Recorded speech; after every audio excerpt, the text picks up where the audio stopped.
আমি আপনার মাধ্যমে বিরোধী দলীয় নেতা এবং বিরোধী দলকে অনুরোধ করব, ওনারাও যদি 5 জনের নাম দেন তাহলে এই 10 জন ব্যক্তি বসে এই বিষয়গুলোর উপর আলোচনা করতে পারে। কোনো পরামর্শ থাকলে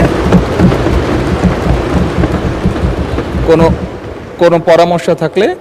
এই কমিটির মাধ্যমে সেটি সরকারের কাছেও আসলো এবং সরকার সেটার মধ্যে কোনো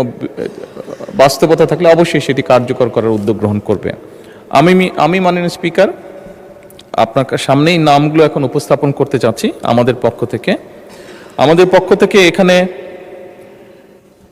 মাননীয় জ্বালানি মন্ত্রী জনাব ইকবাল মোহাম্মদ টুকু, প্রতিমন্ত্রী জনাব অমিত এবং মাননীয় সংসদ সদস্য AB মাশরাফ উদ্দিন নিজাম লক্ষ্মীপুর 4, মঈনুল ইসলাম খান শান্ত মানিকগঞ্জ 2, মিয়া নুরুদ্দিন অপু শরীয়তপুর 3, এই 5 জনকে আমরা প্রস্তাবনা করছি।